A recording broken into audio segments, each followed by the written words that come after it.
बच्चों, कैसे हो आप सब लोग। मैं निहारिका फिर से आप सब लोगों का एक बार स्वागत करती हूँ हमारे मोस्ट इंपॉर्टेंट क्वेश्चन की सीरीज में। और बच्चों, आज आप लोगों के लिए मैं जो चैप्टर लेकर आई हूँ ना, जिसके पीछे तो मैं भी छुपी हुई हूँ, वो है भोली। हम लोग क्या करेंगे आज? हम लोग करेंगे भोली द सिंपलटन को। ठीक है, कौन करेंगे? भोली द सिंपलटन को। ये लड़की, मैं बहुत ओवर एक्साइटेड हूँ, पता नहीं क्यों। तो चलिए स्टार्ट करते हैं हमारी भोली के क्वेश्चंस को। पैटर्न तो बच्चों हम लोग जो आज तक फॉलो करते आए हैं वही करेंगे।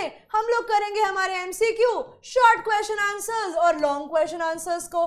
तो बिना किसी रुकावट के करें आज के सेशन को स्टार्ट और देखें कुछ इंटरेस्टिंग से सवाल जो हो सकते हैं आपके पेपर में आ जाएं। और आज के जो सवाल है ना बच्चों, वो डायरेक्टली सारे के सारे क्वेश्चन बैंक से उठाकर मैंने डाल दिए।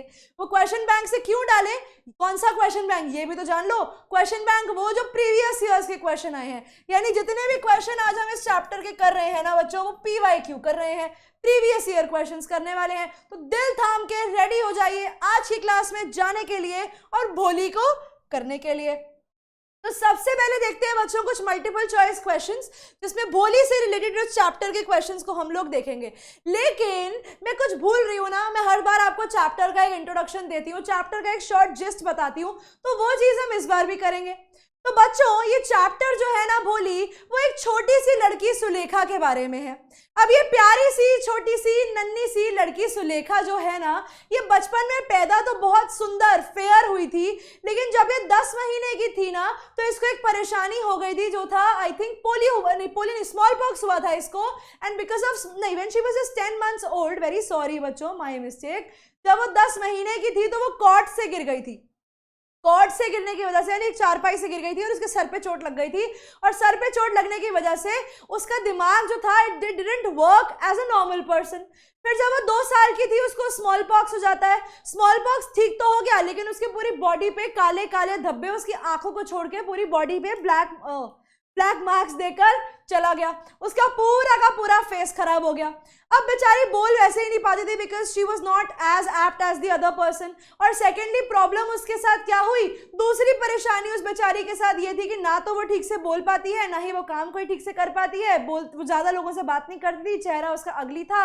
एंड शी वॉज कॉल्ड भोली द सिंपलटन। उसको भोली द सिंपलटन बोलते थे, यानी भोली एक ऐसी बच्ची जो बड़ी ही सिंपल सी है, जैसे उसका नाम है भोली, वैसे ही वो बहुत भोली थी। एक दिन क्या होता है, इनकी टोटल ना, इनके जो रामलाल था, जिनके बच्चे हैं, रामलाल के बहुत सारे बच्चे थे, ठीक है, जिनमें से उनकी 4 बेटियां थी और आई थिंक 3 उनके भाई थे। तो 3 भाई तो सेटल्ड है, 4 बहनों में से एक की शादी हो गई, एक की शादी होने वाली है, एक का रिश्ता ढूंढ रहे हैं, और चौथी थी हमारी भोली। भोली वॉज दी ओनली चाइल्ड जिसके बारे में देवर श्योर कि इसकी शादी नहीं होने वाली, क्योंकि ना तो इसकी शक्ल ना तो इसकी अकल, इसकी शादी तो फॉर श्योर नहीं होगी। तो दे न्यू कि भोली की शादी तो नहीं हो सकती भैया, भोली हमारी कुंवारी रह जाएगी। एंड ना ही उसकी फैमिली कंसिडरेट थी भोली की तरफ, उसको ना ढंग के कपड़े देते थे, ना उसको ठीक से खाना देते थे। मतलब भोली की हालत तो उन्होंने बहुत ही ज्यादा खराब करी हुई थी। भोली was very very disturbed bye her family. फिर क्या होता है, एक दिन ना इनका तहसीलदार आता है और इनके गांव में एक नया स्कूल खुलता है। जब नया स्कूल खुलता है ना, तो उस टाइम पे क्या बोला जाता है, उस समय तहसीलदार रामलाल को बोलता है कि तुम इस गांव के रिप्रेजेंटेटिव हो, तो तुम अगर अपनी बेटी को स्कूल भेजोगे तो इससे बाकी लोग भी इनकरेज होंगे अपनी बच्चियों को स्कूल भेजने के लिए। तो ही वाज लाइक कि ओके। अब वो इस डिलेमा में फंस गया कि भैया मैं कौन सी बेटी को स्कूल भेजूं। तो फाइनली उस लोगों ने डिसाइड किया कि भोली की शादी तो नहीं होगी, अगर वो बाकी और लड़कियों को स्कूल भेजते हैं तो एक प्रॉब्लम उन्हें ये हो सकती है, the main problem that they can face is कि अगर भोली को बाकी बेटियों को स्कूल भेजा तो उनकी शादी नहीं हो पाएगी, बिकॉज जो औरत पढ़ लिख गई वो तेज तर्रार हो गई, उससे शादी नहीं होगी। तो इसीलिए उन लोगों ने भोली को स्कूल भेजा इस चीज की उम्मीद में कि भोली की शादी तो होनी ही नहीं है, तो भोली को ही स्कूल भेज देते हैं।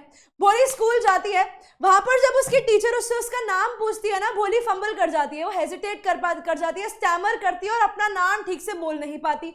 उस समय उसकी टीचर उसको एश्योरेंस देती है कि आज अगर तुम मेरे साथ रहोगी, अगर तुम स्कूल आओगी, तो मैं धीरे धीरे तुम्हें पढ़ना सिखा दूंगी, और जितना तो ये गांव वाले लोग हैं उनसे कहीं ज्यादा अच्छे से तुम बोल पाओगी और पढ़ पाओगी और कुछ ज्यादा बड़ा करके इनसे दिखा पाओगी। समय बीतता गया बीतता गया बीतता गया, और फाइनली स्टोरी एक ऐसे पॉइंट के ऊपर आती है जहां पर ये डिसाइड किया जाता है कि भोली की शादी करानी है। होली के लिए एक रिश्ता आया था बिशांबर नाथ का। बिशांबर नाथ एक अधेड़ उम्र का आदमी था जो उसके फादर की ही एज का था, और वो बेचारा तो क्या ही कहूं मैं, वो इतना बेकार आदमी कि वो अपनी ही बेटी की उम्र की लड़की से शादी करने को रेडी हो गया। और वो क्योंकि वो वेल टू डू ग्रोसर था, उसके पास पैसा था, और उसकी मदर को भी था। And the mother was the यहाँ पे कल्प्रिट, मदर ही वैम्प है भैया यहाँ पे स्टोरी में। मदर कहती कि करा दो शादी, इसके अलावा भोली को इससे अच्छा रिश्ता मिल ही नहीं सकता। वो इतनी इनकंसिडरेट, उसने सोचा ही नहीं भोली की जिंदगी पे इस चीज का क्या असर होगा। तो शादी का दिन आता है, भोली was brought in front of the man. जैसे ही भोली का वेल उतारा गया, विशांबर नाथ ने देखा ये तो ऑडियो वीडियो मैच ही नहीं करता, जो मुझे बताया गया तो वैसी है ही नहीं, और उसके हाथ में वो गार्लैंड ऐसे का ऐसे रह गया। उसने बोला कि मैं शादी नहीं कर रहा, मुझे आप लोग 5,000 रुपए एक्स्ट्रा दो, then only I am going to marry her. आप मुझे 5,000 अगर एक्स्ट्रा देंगे तो ही मैं इससे शादी करूंगा, अदरवाइज मैं इससे शादी नहीं करने वाला, else I am not going to marry her at any cost. अब द फादर वॉज लाइक कि प्लीज आप ऐसा मत कीजिए, आप प्लीज मेरी डॉटर से शादी कर लीजिए, प्लीज मेरी बेटी के साथ ऐसा मत करो, हमारी इज्जत खत्म हो जाएगी। वो अपनी पगड़ी, अपनी टर्बन तक उनके सामने रख देते हैं, अपनी इज्जत का प्रतीक उनके सामने रख देते हैं, बट नहीं, कोई फर्क ही नहीं पड़ा, कोई असर ही नहीं हुआ। विशांबर नाथ ने ब्लफ किया और उसे 5,000 मिल गए। लेकिन उस समय वो कहता कि चलो चलो ठीक है, अब मैं शादी करने को रेडी हूं। पर उस समय भोली को गुस्सा आता, और जैसे ही वो भोली को वरमाला पहनाने वाला था, भोली ने मारी वरमाला को हाथ और उसने बोला मैं नहीं करूंगी शादी, I am not going to marry this greedy man. तो वहां पे लोग बोलने लगे हो भोली बोली भोली बोली भोली बोली, एंड दे वर लाइक हाँ भोली बोली, क्योंकि भोली को बोलना आता है, भोली बोलेगी। एंड भोली बोल पड़ी, she you know put forward her view points. उसने बोला कि मैं ऐसे आदमी से जो मेरे फादर की इज्जत नहीं करता, मैं उससे शादी नहीं कर सकती। तो at that point of time जो बारात थी वो वहां से चली जाती है। एंड उसके बाद विशांबर कह रही हूँ, रामलाल ने जो फादर थे उन्होंने पूछा भोली से कि अब क्या, अब तो तुमसे कोई शादी नहीं करेगा। तो भोली ने बोला कि पिताजी मुझे कोई फर्क नहीं पड़ता, कोई मेरे से शादी करे ना करे, मैं आप लोगों के साथ रहकर आप लोगों की सेवा करूंगी, आप लोगों के लिए काम करूंगी, जैसा आप मुझे करने को कहेंगे मैं आप लोगों के लिए काम करने को तैयार हूं, और जिस स्कूल में मैं इतना पढ़ी हूं मैं उसी स्कूल में जाकर पढ़ाऊंगी। और दूर से उसकी टीचर उसको देख रही थी, उसकी टीचर के मन में there was a sense of accomplishment की मेरी पढ़ाई हुई स्टूडेंट, मेरी पढ़ाई हुआ बच्चा अगर इतना आगे बढ़ रहा है तो वो कितनी बढ़िया बात है। समझ में आ गया बच्चों? तो यहाँ पे भोली चैप्टर के कुछ एमसीक्यूज को अब करते हैं स्टार्ट। हाउ वाज भोली ट्रीटेड इन द फैमिली? भोली को फैमिली में कैसे ट्रीट करते थे? She was not given new clothes, none cared to wash her clothes, none cared to comb her hair, या all of the above। ना तो उसको कपड़े देने में ध्यान था, उसको उसकी चंपा बहन के कपड़े दे देते थे, चंपा के कपड़े, उसको कपड़े धोते ही नहीं थे। Not care to comb her hair, तो इसीलिए जो उसके बाल थे ना बच्चों वो मैटेड हेयर थे, ठीक है, वो चिपके चिपके बाल थे। तो सारी की सारी चीजें यहाँ मैटर करती हैं, तो इसका answer all of the above होगा। आइए देखते हैं second question. What's the matter with you, you fool, I am only talking taking you to school, who said this to whom? यहाँ पर कौन किसको स्कूल लेकर जा रहा था? यहाँ पे रामलाल भोली को स्कूल लेकर जा रहा था। तो तहसीलदार ने रामलाल को बोला नहीं, टीचर ने भोली को बोला नहीं, रामलाल ने भोली को बोला हाँ। ये लाइन रामलाल ने भोली को बोला था, कब? जब वो उसको स्कूल लेकर जा रहा था। Whose painting did she see on the classroom wall? भोली ने क्लासरूम वॉल पे किस चीज की पेंटिंग देखी? उसने काव की पेंटिंग देखी जो उसकी लक्ष्मी काव से मिलती जुलती थी, उसने गोट की देखी जो उसके नेबर के पास के फार्मर के वहां पे थी, उसने पैरट्स की फोटो देखी जो उसकी विंडो के बाहर बैठे हुए थे। तो सब चीजों की पिक्चर उसने वहां पर देखी थी। तो ऑल ऑफ द अबव इस क्वेश्चन का आंसर होगा। What do you think how Bholi used to feel about herself before she started going to school? School जाने से पहले भोली अपने बारे में कैसा सोचती थी? Nobody loves me. Yes, definitely, क्योंकि उसके फैमिली में सच में कोई प्यार नहीं करता था। I'm a burden on my family. मैं अपने परिवार पर एक बोझ के समान हूँ। I am of no good to anyone. मैं किसी के कोई काम की नहीं हूँ। I am worthless या I am useless. I wish I could speak and look like other children of my age. काश मैं बाकी बच्चों जैसे दिख पाती और बोल पाती। तो ये पॉइंट जनरली किसी भी बच्चे के दिमाग में आएंगे जो भोली जैसे प्रॉब्लम को फेस कर रहा होगा। तो ऑल ऑफ द अबव ही इस क्वेश्चन का आंसर होगा बच्चों जी।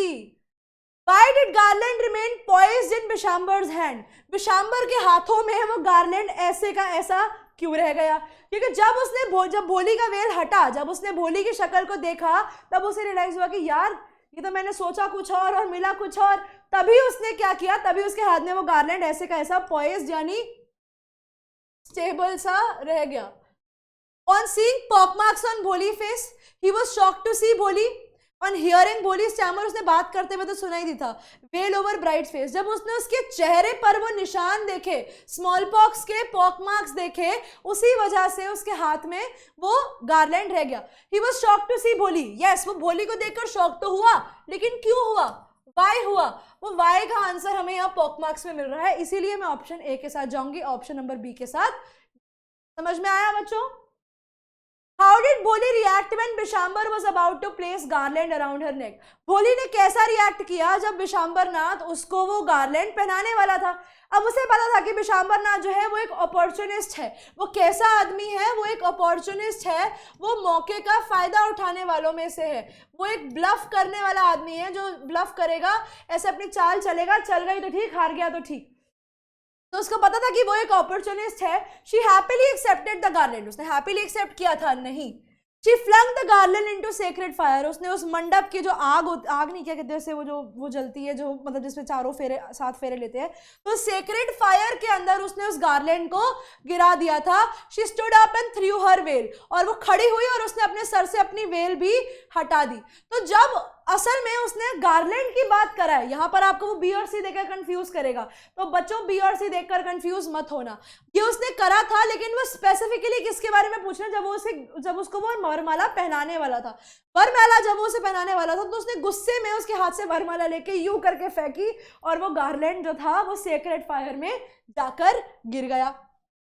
इसीलिए कंफ्यूज मत होना, ये ऑप्शन नहीं होगा, बिकॉज वो उस पॉइंट के बारे में बात कर रहे हैं जब उसके गले में वो नेकलेस उसको पहनाया जाना था। समझ में आया?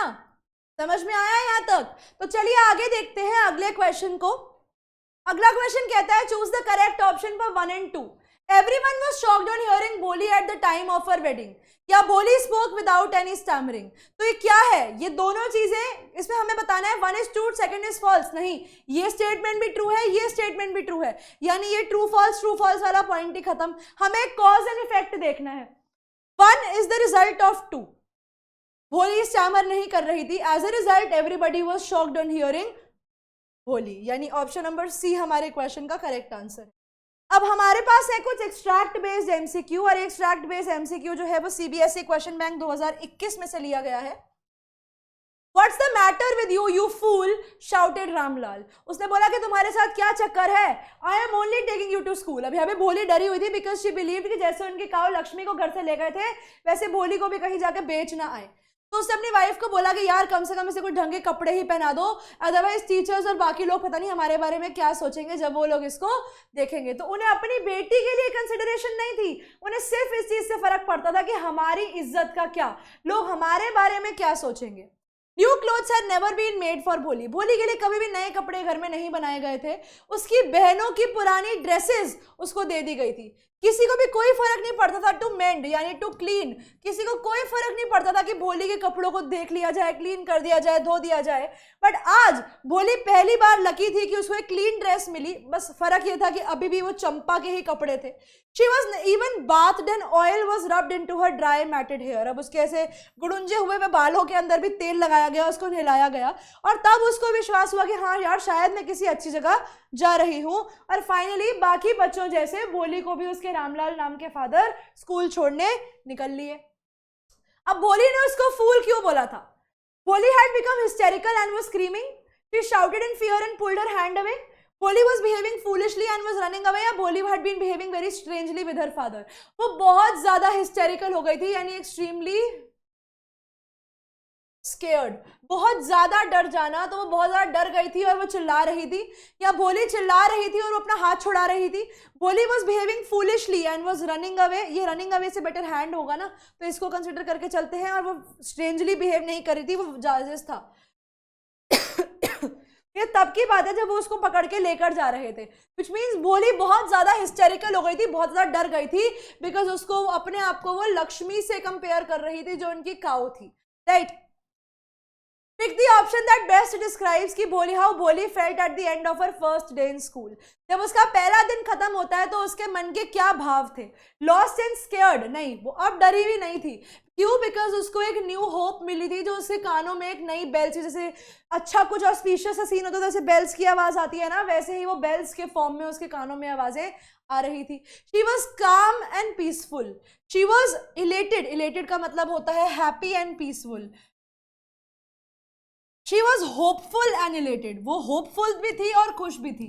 तो इसीलिए ऑप्शन नंबर डी हमारे क्वेश्चन का करेक्ट आंसर होगा. वो काम थी, लेकिन काम से ज्यादा वो होपफुल थी कि अब उसकी जिंदगी अच्छी होगी. किसकी वजह से? उसकी टीचर की वजह से, जिसने प्रॉमिस किया था उसको, प्रॉमिस्ड टू टीचर, जिसने उसे प्रॉमिस किया था कि मैं तुम्हें अच्छे से पढ़ाऊंगी और अगर तुम कंसिस्टेंट रहती हो तो तुम बहुत कुछ करके दिखा पाओगी. अब ये second extract again CBSE question 21 bank में से ही लिया गया है. Ramlal stood on the ground, उसका हेड बाउड लो, ऐसा सर नीचे करके. ये रामलाल वाले, ये विशांबरनाथ वाले सीन की बात है. The flames of sacred fire slowly died down. Vishambar के जाने के बाद वो जो मंडप की आग थी वो धीरे धीरे शांत हो गई. Everyone was gone. रामलाल भोली की तरफ मुड़े और उन्होंने बोला कि अब तुम्हारा क्या, अब तुमसे शादी कौन करेगा, अब मैं क्या करूं. और सुलेखा, अब यहां से भोली का नाम सुलेखा हो गया. क्यों सुलेखा हो गया? बिकॉज अब she was no more a simpleton, rather she was a mature girl and who new की जिंदगी में कैसे चीजों के साथ डील करना है.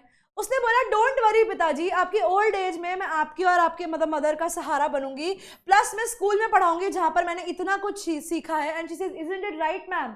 उसने उन्हीं मैम को रिगार्ड किया जिन्होंने अब तक उनकी इतनी मदद करी थी, बिकॉज उनकी टीचर वहां खड़े खड़े सब कुछ देख रही थी. उन्होंने बोला अपनी स्माइल करते हुए, डीप सेटिस्फैक्शन के साथ, जैसे एक आर्टिस्ट ने पूरी ड्राइंग बना ली.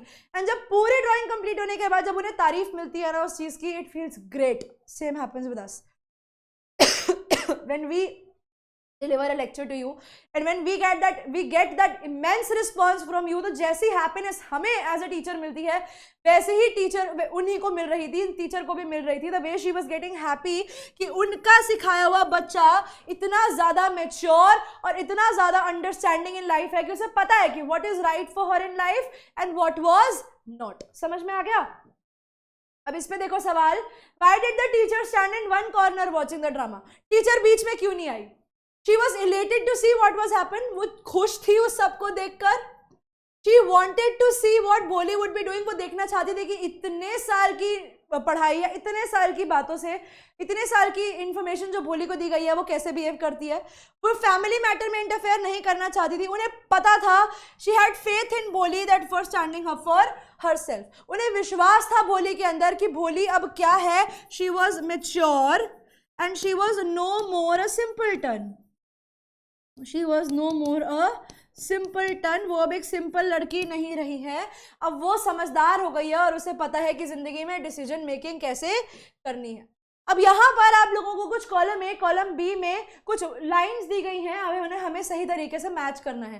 भोली independent and confident, burdenless and free, sense of contentment and accomplishment, embarrassed and anxious.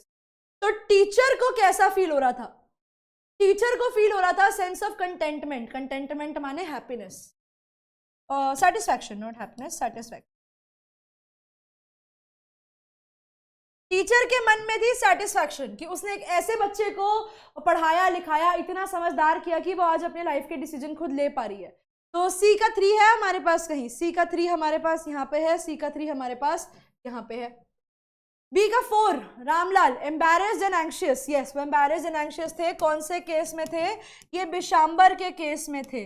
तो यहाँ पर बी का 4 सही है, यहाँ पे बी का 4, ये भी सही है. अब हमारे पास ए का रह गया, ए का 2 या ए का 1. भोली वॉज बर्डनलेस एंड फ्री या इंडिपेंडेंट एंड कॉन्फिडेंट? भोली के ऊपर कोई बर्डन नहीं था, भोली इंडिपेंडेंट और कॉन्फिडेंट थी. Option number A. तो इसीलिए ऑप्शन नंबर बी हमारे इस क्वेश्चन का करेक्ट आंसर होगा. भोली बर्डनलेस नहीं थी, भोली पे तो बचपन से कोई बर्डन था ही नहीं. भोली पे तो बचपन से ही कोई बर्डन नहीं था. समझ में आया? यहाँ तक क्लियर थे?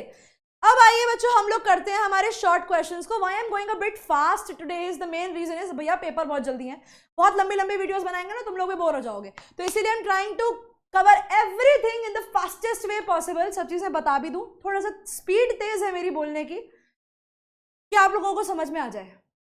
पानी पी लूं बस, करते हैं।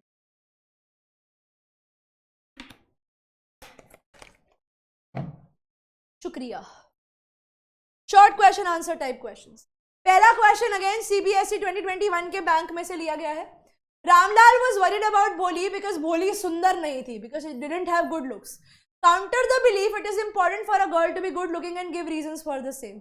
वो कहते हैं काउंटर करो, ओपोज करो कि इस बिलीफ को कि लड़कियों को सुंदर होना चाहिए। ऐसा जरूरी नहीं है, जरूरी नहीं है the girl has to be beautiful. जी नहीं, अगर लड़की समझदार है तो ब्यूटी का क्या अचार डालोगे?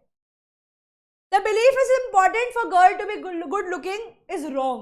ये बिलीफ जो है ना कि लड़कियों को अच्छा दिखना चाहिए, ये बिलीफ ही गलत है। It is not good looks that bring a person comfortable and prosperous life. वो इंसान के लुक्स नहीं होते जो उसको एक अच्छी आरामदायक जिंदगी देगा।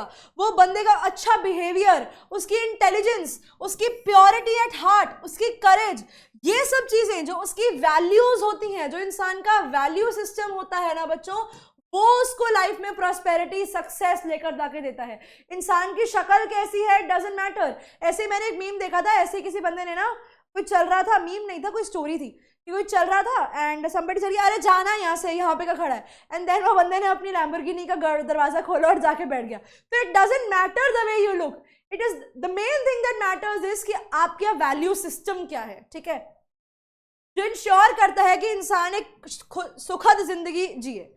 Good looks doesn't stay for ever. इंसान के जो अच्छे लुक्स है ना वो जिंदगी भर नहीं रहते। आप बुढ़ापे में आ जाओगे तो आपके चेहरे पे झुर्रियां आ जाएंगी, आपका चेहरा अजीब दिखने लगेगा, दांत नहीं होंगे मुंह में, काले हो जाओगे, ऐसे ऐसे लंबे लंबे झुर्रियां हो जाएंगी।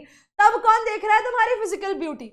तो the looks don't last forever whether in a boy और गर्ल। एक बंदे के वर्च्यूज, उसके जो मॉरल्स हैं, जो उसकी वैल्यूज होती हैं ना बच्चों, वो मैटर करता है लाइफ के अंदर, वो हमेशा हमारे साथ रहता है।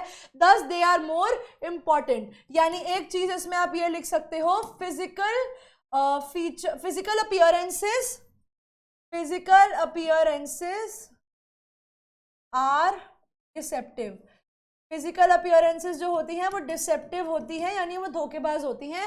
जैसा इंसान दिखता बड़ा सुंदर है, वो गाना है ना, तू खूबसूरत तो है मगर लेकिन दिल लगाने के लायक नहीं है। It is the same thing. आप सुंदर तो हो, गो अहेड, लेकिन अगर आप में नेचर अच्छा नहीं है तो फिर आपकी सुंदरता का भी कोई फायदा नहीं होने वाला। हाउ डिड यू फील जब आपने भोली के बारे में पढ़ा कि बचपन में भोली को उसके पेरेंट्स ने, बाहर वाले ने नहीं, उसके पेरेंट्स ने गलत तरीके से एज अ चाइल्ड ट्रीट किया? अब आप लोग देख सकते हो कि ये क्वेश्चन आप लोगों को सोचने पे मजबूर कर रहे हैं। तो हम लिखेंगे हमें बहुत ही ज्यादा बुरा लगा जब हमने भोली के बारे में पढ़ा कि उसकी फैमिली ही उसको इल ट्रीट कर रही है। बाहर से तो क्या ही दुख आएगा, फैमिली से ही आ रहा है। फैमिली खाना नहीं दे रही, कपड़े नहीं दे रही, नहला धुला नहीं रही, मम्मी फालतू की बकवास करे जा रही है। मम्मी कह रही है ऐसे रैंडम किसी पापा की उम्र के लड़के से शादी करा दो, आदमी से, लड़का तो कहाँ ही होगा वो। All the problem faced by भोली were not caused by her. अब जो परेशानियां उसको हुई, भले ही वो पॉकमार्क्स है या भले ही वो कॉर्ड से गिरना है, भले ही वो दिमाग में कुछ इश्यूज होना है, वो उसकी वजह से तो नहीं आई ना। That was something that was written in her destiny. वो उसकी किस्मत में लिखा था। They were just accidents and mishappenings. In this case उसके पेरेंट्स का जो बिहेवियर था, it was not justified. ठीक है, it was all destined to happen. वो सब होने का उसकी किस्मत में लिखा था। तो इसमें हम लोग भोली को ब्लेम नहीं कर सकते। For what unusual reason was Bholi sent to school? Bholi को क्या स्कूल पढ़ाई के लिए भेजा गया था? नहीं, भोली को सिर्फ अपने घर की इज्जत रखने के लिए स्कूल भेजा गया था। और वो क्यों? ये 2018 के सीबीएसई बोर्ड का क्वेश्चन है, ठीक है, ये सीबीएसई 2018 के बोर्ड का क्वेश्चन है कि भोली को प्राइमरी स्कूल इसीलिए भेजा गया था बिकॉज तहसीलदार ने बोला था कि क्योंकि आप रामलाल जी इस विलेज के रिप्रेजेंटेटिव है तो आपका हक बनता है कि आप अपनी एक बेटी को स्कूल भेजो ताकि हम बाकी लोगों को भी सेम चीज के बारे में सिखा सके। भोली was sent to school because when the primary school opened in their village, तहसीलदार ने एडवाइस किया उनके फादर को कि आप अपनी डॉटर को स्कूल भेजो बिकॉज वो विलेजर्स के लिए एक एग्जाम्पल सेट होगा। After talking with his wife, ये डिसाइड किया गया कि अगली भोली को स्कूल भेजा जाएगा because it would not harm other daughters marriage prospect as well and Bholi was and no one would ever marry a girl like Bholi. और भोली जैसी लड़की को तो कभी कोई क्या ही प्यार करेगा, nobody is going to love a girl like Bholi. Does भोली enjoy the first day at school? क्या भोली को अपना पहला दिन enjoyable लगता है स्कूल में? इनिशियली भोली स्कूल जाने में बहुत डरी हुई थी, वो बहुत रोई, अपनी क्लासरूम के कोने में बैठ के रोती रही, लेकिन she was fascinated by the colourful pictures on the wall, जिसमें काऊ, पैरेट और गोट की पिक्चर्स थी, क्योंकि वो उसे बहुत ही रियलिस्टिक लग रही थी। देयरफॉर हम कह सकते हैं भोली डरी हुई थी, लेकिन नॉट कंप्लीटली अफ्रेड, बट उसने कुछ पार्ट ऑफ द क्लास को एंजॉय किया, बिकॉज उसकी जो टीचर थी उसने उसका वो एक्सपीरियंस एंजॉयबल करा, because of the new life जो टीचर ने उसको प्रॉमिस किया था, that I am going to help you to have a good life, and that is what the teacher did. चलिए बच्चों देखते हैं अगला क्वेश्चन। अगला क्वेश्चन स्टेट करता है कि does she find a teacher to be different from the people at home? क्या भोली के लिए उसकी टीचर उसके घर के लोगों से डिफरेंट थी? यस, डेफिनेटली थी। यस, भोली की टीचर उसके बाकी लोगों से बहुत डिफरेंट थी। घर में सब उसको निग्लेक्ट करते थे, ना खाना देते थे, ना कपड़े देते थे, ना पानी देते थे, कोई भी उस पर अटेंशन पे नहीं करता था, ना ही उसे नहलाते थे, ना ही उसे नए कपड़े देते थे। She was criticised and even made fun of her, सब उसका मजाक उड़ाते थे। उसकी टीचर जो थी वो भी बिल्कुल डिफरेंट थी, वो बहुत ज़्यादा काइंड, सॉफ्ट, अफेक्शनेट थी। उन लोगों ने उसको बहुत ज़्यादा हेल्प करा, उसने उसको एनकरेज करा for a good life. She encourage her for a good life, कि मैं तुम्हें एक अच्छी जिंदगी जीने में मदद करूंगी। She encouraged her and filled her with a new hope for a new life. What filled Bholi? A dumb cow with new hope in life. Bholi's heart was overflowing with a new hope and new life. ये mean कि भोली के मन में एक इच्छा थी that शायद से उसको जैसे बाकी लोगों को एजुकेशन दी जाती है वैसे ही भोली भी अब स्कूल जाएगी, क्योंकि उसके टीचर ने जो उसको एक उम्मीद दी है ना, एक उम्मीद की किरण दिखाई है कि तुम भी वैसे ही एजुकेशन ले पाओगे जैसे बाकी लोगों के पास है, तो वहां से उसके मन में एक उम्मीद आई कि हाँ शायद मैं भी बाकियों के बराबर आ सकती हूँ। She assured भोली that she would be able to speak without stammer. वो उसे कहती है कि मैं ध्यान रखूंगी, मैं वादा करती हूँ कि तुम बिना हकलाए बोल पाओगी। And thus she would be the most learned person in the village. उसे ये भी बोला गया कि पूरे गांव में सबसे पढ़ी लिखी, सबसे समझदार इंसान मैं तुम्हें बनाकर छोड़ूंगी। And no one would laugh at her, instead they would respect her. कोई भी उसका मजाक नहीं उड़ाएगा, कोई भी उस पर हंसेगा नहीं, बल्कि सब उसकी अब इज्जत करेंगे। समझ में आया? What objections did Ramlal have to Bishambar's proposal? Ramlal को बिशाम्बर के प्रपोजल से क्या क्या परेशानियां थी? Ramlal was not very happy with Bishambar's proposal. उसने बोला भी था अपनी वाइफ को कि आर यू श्योर कि करवा दो शादी, तो वाइफ वाज लाइक कि करा दो ना, क्या फर्क पड़ता है। The father was of the fact कि बिशाम्बर जो है वो उसी की एज का है, पापा की एज का है, तो मतलब अपनी बेटी की शादी कैसे करा दूं? उसके पैर में एक लिम्प है, यानी वो ऐसे लंगड़ लंगड़ के चलते भी नहीं चलता है। And his children from his first wife were quite grown up. And उसकी पहली बीवी से जो बच्चे हैं ना वो बहुत बड़े बड़े हो चुके हैं, यानी वो उम्मीद ये मान के चलो कि वो भोली ही जितने बड़े हैं उसके पहले बच्चे। So that is why he was very apprehensive. He was not very sure कि शादी कराऊं या ना कराऊं. It was not a satisfactory proposition. यानी एक satisfactory idea नहीं था, उसको समझ में नहीं आ रहा था मैं ऐसा क्यों करूं. But he could not do anything for her as Bholi was not beautiful like his other daughters. लेकिन वो helpless था अपनी बेटी के लिए because Bholi was not as beautiful as other people. So he was of the fact कि चलो होती है कहीं पे settlement तो we can try. हम लोग कोशिश कर सकते. Why do Bholi's parent accept Bishambar's marriage proposal? क्यों किया? इसीलिए किया क्योंकि Bholi's parent accepted Bishambar's proposal because वो एक well to do person था, यानी he was a rich person, उसके पास पैसे की कमी नहीं थी, तो फैमिली हो गई गोल्ड डिगर यहाँ पर. He had big shop, owned a house, उसके पास एक बड़ा घर था, बड़ा शॉप थी, and he was not asking for dowry, यानी वो यहाँ पर दहेज के लिए नहीं मांग रहा, लेकिन कान ऐसे पकड़ो या ऐसे पकड़ो बात तो एक ही है, यानी ऐसे पकड़ा या ऐसे पकड़ा कान बात तो एक ही है। यहाँ पे दहेज नहीं मांगा, वहाँ 5,000 रुपये मांग लिए। मोरोवर भोली जो थी इट वॉज कंसिडर्ड कि ना तो उसमें सेंस है एंड ना ही उसमें लुक है, नो लुक्स, तो इसीलिए नो गुड लुक्स, अच्छे लुक्स भी नहीं है, इसीलिए शादी करा दो और इसको भिजवा दो। What kind of mother was Ramlal's wife? Very very important question, 2014 में CBSE में आया था कि रामलाल की वाइफ कैसी थी। वो बड़ी ही इनकंसिडरेट औरत थी। रामलाल्स वाइफ जो भोले की मम्मी थी वो एक हाउसवाइफ थी। वो बिलीव्ड कि डॉटर्स एजुकेटेड नहीं होनी चाहिए, इसलिए उन्होंने अपनी बाकी बेटियों को पढ़ने के लिए भेजा ही नहीं। As it would be difficult to find grooms, उनके लिए दूल्हा ढूंढना मुश्किल हो जाएगा। वो भोली को निग्लेक्ट करती थी बिकॉज शी वॉज लाइक कि ना, क्योंकि वो अगली है और ना ही वो ठीक से बोल पाती है, और वो चाहती थी कि या तो इसको स्कूल भेज दो या इसकी शादी करा दो, जल्दी से इसको घर से भगा दो। विच मीन्स हम यहाँ पर ये कह सकते हैं उसकी मदर जो थी वो बहुत ही इनकंसिडरेट थी, बहुत ही मर्सीलेस थी और बहुत ही ज्यादा क्रूअल थी। ठीक है, बहुत ही ज्यादा क्रूअल थी अपनी बेटी की तरफ, बिकॉज उसने अपनी बेटी की खुशियों के बारे में नहीं सोचा। ठीक है, वो ऑर्थोडॉक्स थी कि अगर लड़कियां पढ़ेंगी तो उनकी शादियां नहीं होंगी। She was Orthodox. समझ में आया? Boli's real name is Sulekha. We are told at the beginning, but in the last only one paragraph of the story, Boli is called Sulekha again. ऐसा क्यों हुआ? भोली का मतलब होता है सिंपलटन, यानी शरीफ सी लड़की। थ्रू आउट द स्टोरी वो सिंपलटन बन के रही है, because had been a simpleton who had expressed her opinion on any matter. Hardly उसने कुछ बोला है पूरे चैप्टर में। सुलेखा जो है वो एक समझदार इंसान का मतलब है, एक person with a beautiful sense of letters. सुंदर नाम सुलेखा, सुंदर लेटर्स का लिखा हुआ नाम, मतलब जो उसके नाम का रियल मीनिंग था। और वहीं से हमें पता लगता है कि वो लिटरेट, इंटेलिजेंट और मैच्योर इंडिविजुअल है। उसकी एजुकेशन के बाद भोली एक्चुअली सुलेखा में बदल गई। उसने अपने नाम का मीनिंग साक्षर कर दिया। And an assertion at that time of her marriage is the announcement to the world कि अब वो भोली नहीं रही, लेकिन अब वो वापस से सुलेखा हो गई है, वही इंटेलिजेंट मैच्योर लेडी बन गई है जो उसको वो एक्चुअली बनना चाहती। समझ में आया बच्चों? This is one such question that I believe is again very important, कि एनसीईआरटी का क्वेश्चन है तो बोर्ड में देने के चांसेस हो जाते हैं। Do you think कि Boli's father would have agreed to the match अगर उसकी मम्मी ने जबरदस्ती नहीं की होती तो? I think Boli के father would have agreed to the match even if her mother didn't insist upon it. It is clear कि he was thinking about it as he had been worried about her looks when her sister were getting married. तो क्योंकि वो हाँ कर देते हैं, उसका reason ये बिकॉज जब उसकी बहनों की शादी हो रही थी तब भी उसके फादर उसी के लुक्स के बारे में सोच रहे थे कि इसके लिए लड़का मैं कहाँ ढूंढूंगा। तो जब उनको लगा कि ठीक है, भले ही उसकी मम्मी ने इंसिस्ट नहीं भी किया होता तो भी वो शादी कराने के लिए मान जाते। रीजन इज बिकॉज पैसा तो बहुत था ना, शादी तो हो रही थी एनी हाउ, बिकॉज कुंवारी लड़की घर पे रखना वाज नॉट समथिंग जो गांव के लोग करते, तो इसीलिए दे वर लाइक कर दो, जैसे हो रही है वैसे कर दो।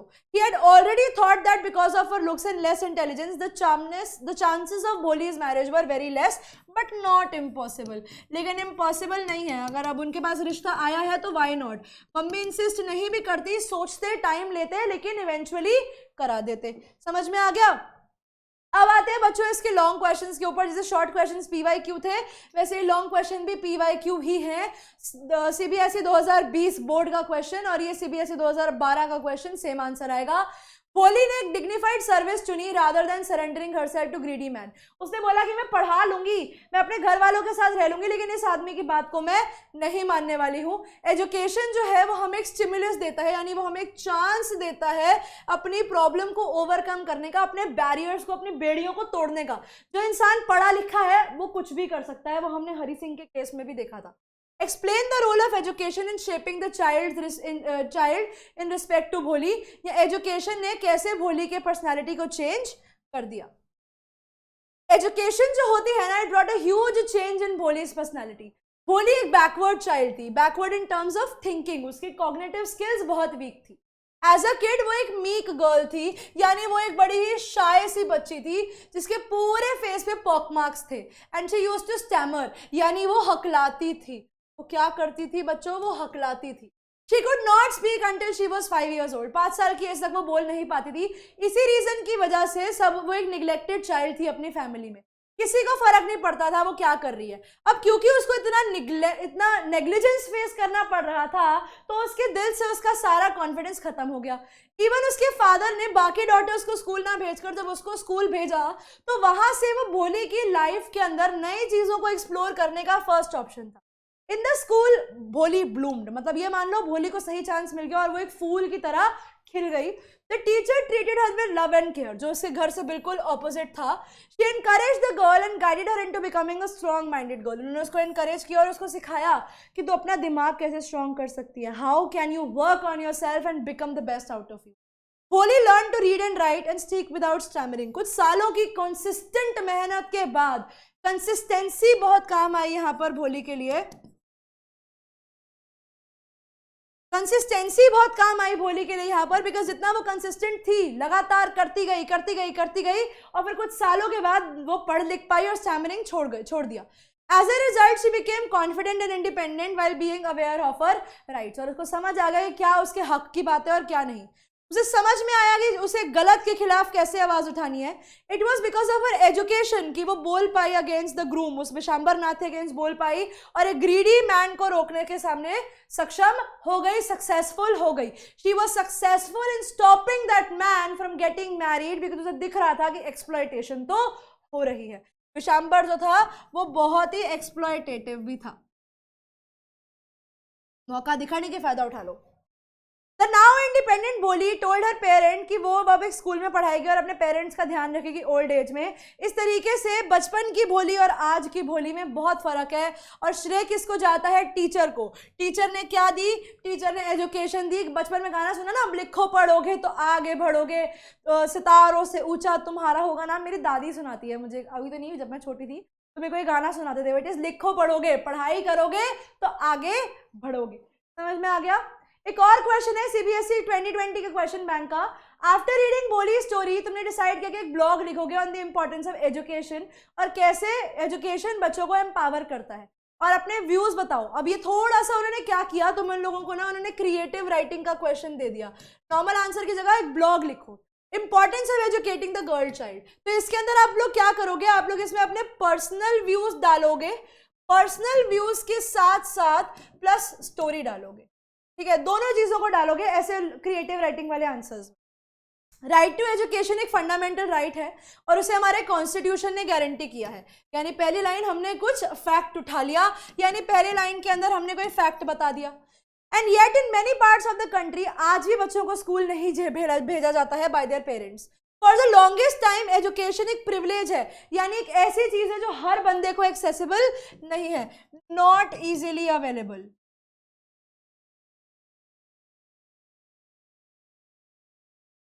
Which only the boy child could deserve because people thought that girls should only focus on household chores and take care of their family.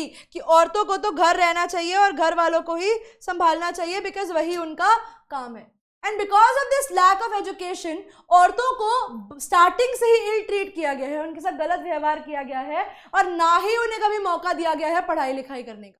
ठीक है, the understanding comes from education and दस इट्स इम्पेरेटिव, यानी it is important कि हम लोग पढ़ाई बच्चों को या स्पेशली गर्ल चाइल्ड को कराए. इसमें आप लोग वो भी लिख सकते हो, पढ़ेगा इंडिया तभी तो बढ़ेगा इंडिया, और वो हर घर शिक्षा, और इसमें वो क्या था, बेटी बचाओ बेटी पढ़ाओ वाले अभियान के बारे में भी आप लोग डाल सकते हो. मैं लिख देती हूँ, हर घर शिक्षा,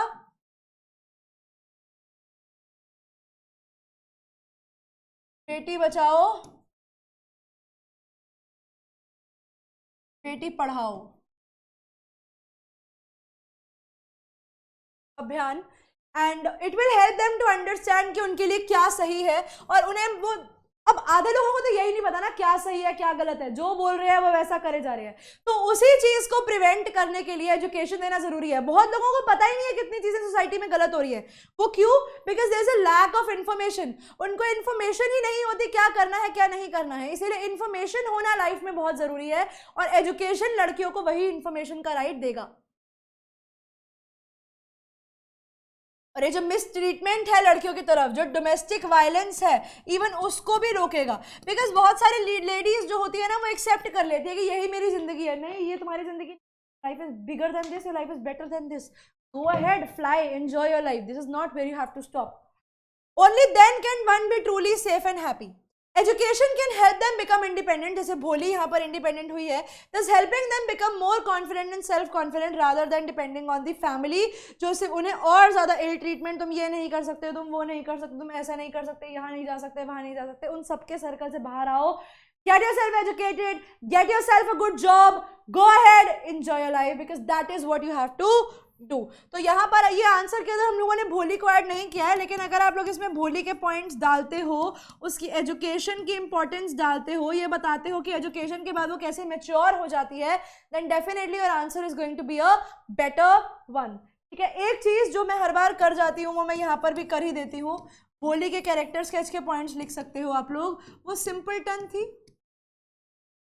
लेकिन आगे जाकर वो क्या बन गई, वो मैच्योर बन गई, वो इंटेलिजेंट बन गई, ठीक है, वो आउटस्पोकन बन गई, उसे पता है कि क्या गलत है क्या सही है, कब बोलना है क्या नहीं बोलना है, वो रैशनल हो गई, उसने सोच समझ के चीज़ों को करना शुरू कर दिया, ठीक है। नो मोर अ नाइव पर्सन, नाइव होता है बहुत शरीफ सा, वो एक नाइव पर्सन नहीं रही, उसे पता है कि जिंदगी को कैसे जीना है। वाइल अगर मैं उसकी मदर की बात करूँ तो मदर के लिए तो हमारे पास एक वर्ड है, वो काफ़ी इनकंसिडरेट थी अपनी बेटी की तरफ, ठीक है, वो अपनी बहुत ही ज़्यादा क्रूअल थी, वो मर्सीलेस थी और वो हार्टलेस थी। फिर वैसे ही आ जाओ बिशाम्बर के ऊपर। अगर आपको कैरेक्टर आता है बिशाम्बर का, तो बिशाम्बर कैसा था, बिशाम्बर एक ब्लफ मास्टर था, उसने ब्लफ किया और वो जीत गया। वेल टू डू ग्रोसर वगैरह तो आप लोग लिख ही दोगे, जो कहानियों में वर्ड्स डाल सकते हो वो बता रही हूँ, ठीक है। वो एक अपॉर्चुनिस्ट था, उसने मौका देखा फायदा उठाया, वो एक एक्सप्लॉयटेटिव नेचर का आदमी था, ठीक है, एक्सप्लॉयटेटिव नेचर का आदमी था, वो इमोरल था। वो सबसे बड़ा इमोरल आदमी क्यों था, वो अपनी बेटी की उम्र की लड़की से शादी करने के लिए रेडी हो गया, तो वो इमोरल नहीं है, तो वो क्या है। ये सारे वर्ड्स आप लोग इन डिफरेंट डिफरेंट लोगों के लिए यूज कर सकते हैं अपने आंसर के क्वालिटी को और ज्यादा इंप्रूव करने के लिए। These are the words that could be use for the particular person, जिनके बारे में ही हमारे चैप्टर में ज्यादा बातें की गई है।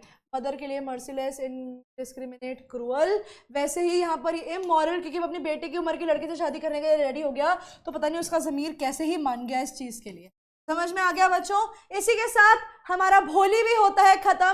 भोली का एक क्वेश्चन मैंने आपको दे दिया था कि वल्ली और भोली में क्या फ़र्क था, वो क्वेश्चन ज़रूर अटेम्प्ट करना। डिफरेंस बिटवीन वल्ली एंड भोली वो ज़रूरी है, डिफरेंस बिटवीन वल्ली एंड भोली, वल्ली और भोली के बीच में एज अ चाइल्ड क्या फर्क था वो आप लोगों को बताना है। समझ में आ गया बच्चों। विद दिस हमारी ये क्लास होती है खत्म। एंड आपके जो भी डाउट्स है ना, please do ask me in the comment box, and कुछ भी पूछना है तो जस्ट गो अहेड। इसी के साथ बच्चों हम लोग मिलेंगे हमारी नेक्स्ट क्लास में एक और नए इंटरेस्टिंग चैप्टर के साथ। बोर्ड को बहुत कम टाइम रह गया है, पढ़ते रहो, do your best, give your best, bye bye everyone.